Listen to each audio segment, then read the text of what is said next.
Hello. Many of you may believe that you have to go to mediation before you go to court. You may also believe that legal aid no longer exists for divorce and separation. Others of you may believe that mediation is about trying to get two people back together. Well, you'd be wrong on all these points, but these are just some of the myths going round at the moment. I'm John Hind, Director of Compass Resolution and founder of FMT UK. In this video, I want to talk to you about the first Mediation Information and Assessment Meeting, otherwise known as a MIAM, and why I think it's so important.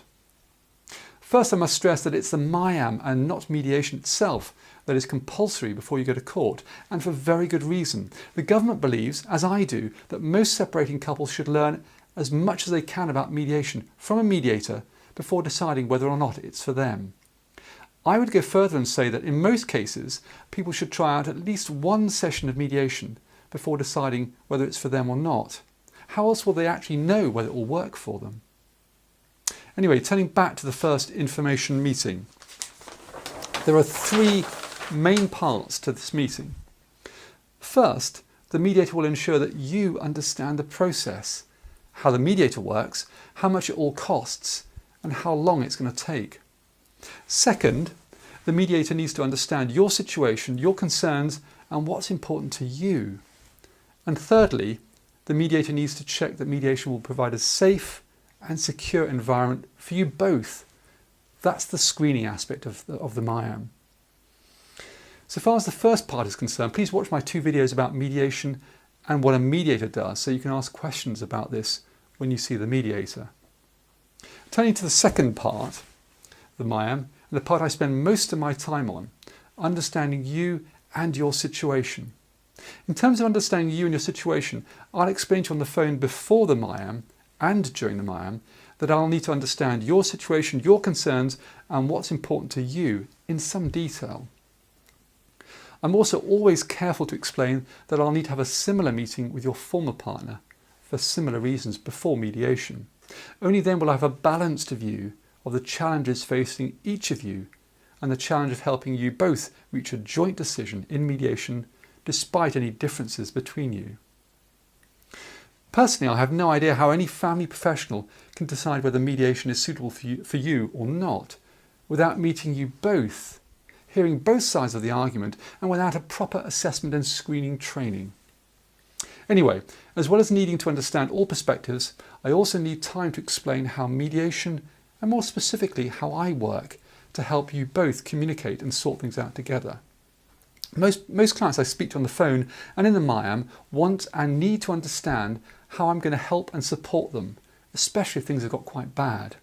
Many people are naturally very concerned about having to communicate in mediation with their former partner under very stressful circumstances.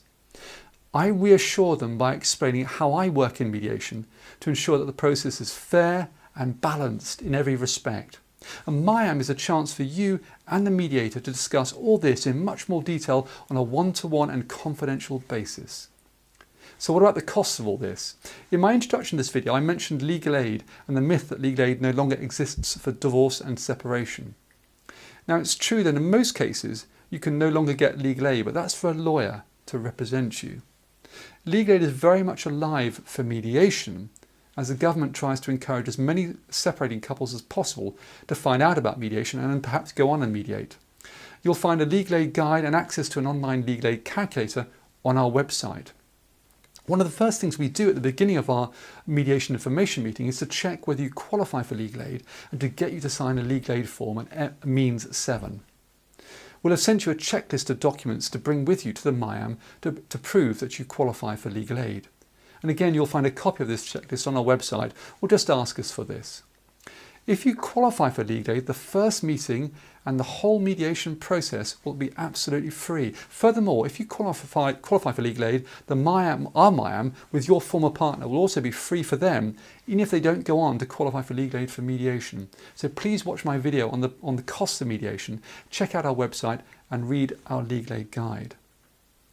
The third and final part of the MIAM involves the mediator asking a series of questions about how you and your former partner communicate, if at all.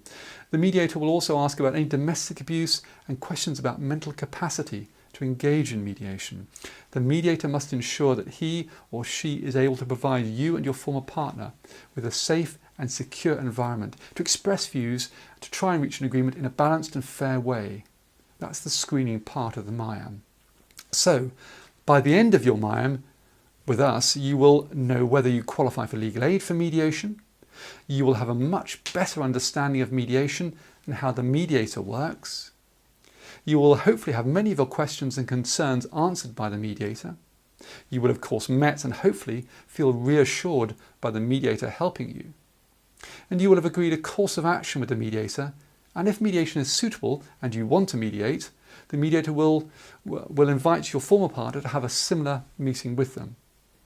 If mediation subsequently turns out to be suitable for both of you and you both want to give it a go, the mediator will begin the process of setting up the first mediation session. Now there'll be various things to think about in the lead up to the first mediation session, so have a look at my videos preparing for mediation and the pitfalls before your first mediation session. Thank you very much for watching this video.